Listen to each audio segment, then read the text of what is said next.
Salut l'équipe, petite vidéo parce que ça fait un petit moment que j'en ai pas eu, retour de vacances, tout ça, et un petit peu le bazar. J'hésitais à vous faire une ce matin, mais je voulais observer un peu le price action et quelques indicateurs. On va parler de ça aujourd'hui puisque je ne serais pas surpris qu'on ait quand même une belle petite correction là sur les prochains jours, enfin une petite correction d'ailleurs, et puis après repartir. On va parler de ça dans cette vidéo et plein d'autres indicateurs comme d'habitude et voir aussi pourquoi on se fait repousser là où on est. Du côté du BTC, on est à 63 500 $, on perd 1%. Je vous avais dit dans la dernière vidéo que notre target c'était les 62 800 $. On l'a complètement éclaté. On reviendra aussi un peu dessus. On a Ether qui a 2700 $, qui perd 1,3%. Je suis toujours dans mon trade, ça se passe plutôt bien. On a BNB qui corrige de 3%, CryptoClebar qui perd aussi 3%, Ton qui perd aussi 3%, mais la grosse correction, bien évidemment, est très récente, puisque on a l'arrestation de Pavel, j'ai oublié son nom de famille là, qui est en cours, arrêté par les services français. Donc on a eu une belle correction sur les derniers jours. Je crois que même Macron a tweeté là récemment, donc c'est en train de bouger dans tous les sens. On a ADA aussi qui perd quasiment 4%, et quand on va dans le bas du top 50, on a quand même FED qui prend 10% là ce matin à la 32e position, ça fait plaisir, c'est un de mes plus gros bags pour le coup, et dans le bas du top 50, c'est VED qui ferme la marche, qui perd 4%. Donc pas folichon à part notre ami Fett, les gars. Du côté du daily du BTC, ce qu'il faut noter, c'est qu'on avait une très grosse résistance, hein. J'aurais dû vous faire une vidéo, mais vous le savez, c'est avec les congés là, c'était un peu plus compliqué pour le coup, et un peu trop de fête. Et vous voyez, on a cette grosse résistance au niveau du H qui était parfaitement respectée sur les clôtures. Et là, on se fait rejeter, et c'est normal, tout simplement, puisque déjà, on a été chercher les stops qui étaient au-dessus de cette petite mèche ici. Je vous disais, target 62 800, on l'a complètement éclaté. Là, vous voyez, on est en train de faire un joli M-top. Alors, il est moins clair sur les graphiques daily. Attends, on va passer tout de suite, rapidos. Du côté de Binance, si ça veut bien fonctionner. Pour le coup, non, il y a quand même eu un petit top supplémentaire, donc on est venu chercher la liquidité. Si on regarde en 4 heures, vous voyez, on est venu chercher la liquidité aux 65 000 $, et paf, on se fait rejeter. Là, on fait des M dans des M, on est en train de former un bar Simpson. Et quelle est la target? Je vais vous le dire tout de suite.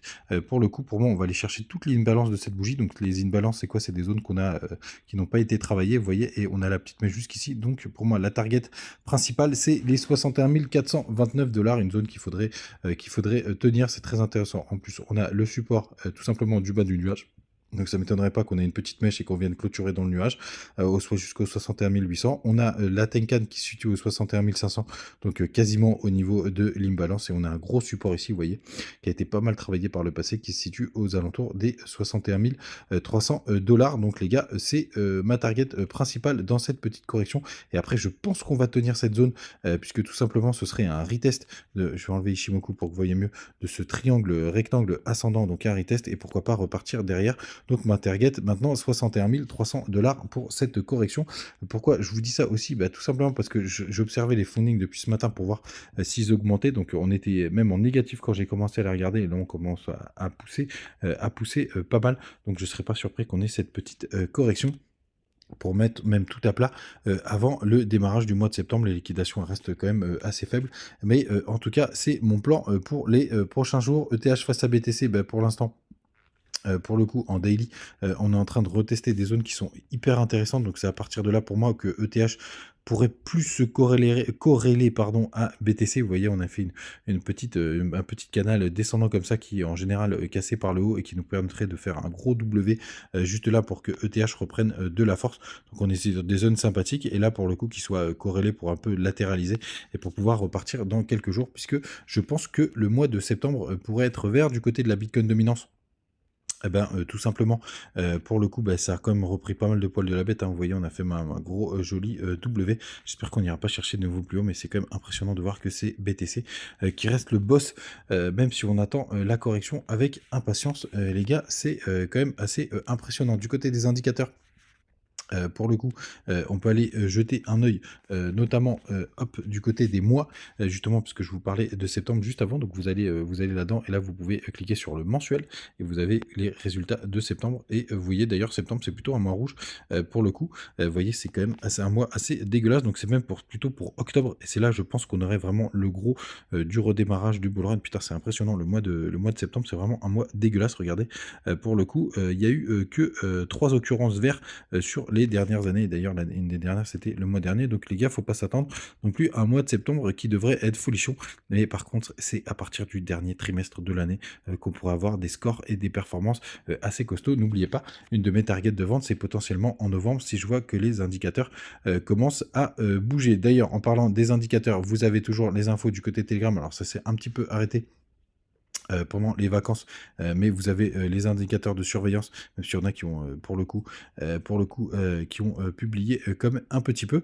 On va repréparer ça parce que là, c'est pour le coup, on arrive dans la zone qui est vraiment importante, puisque tout simplement, c'est là que on va avoir tout simplement les moments où il va falloir être vigilant sur la sortie de nos cryptos. J'ai rechargé sur quelques cryptos, je vous en reparlerai. Je suis toujours sur mon trade du côté de TH.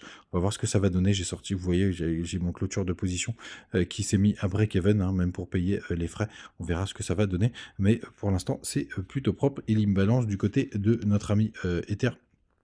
Je vais vous montrer, mais c'est assez logique avec BTC. L'imbalance, il va jusqu'au... Attendez, je vais vous dire ça tout de suite. Hop, jusqu'au à peu près 2600 $, grosso modo. Donc je ne serais pas surpris qu'on revienne tester cette zone pour le coup.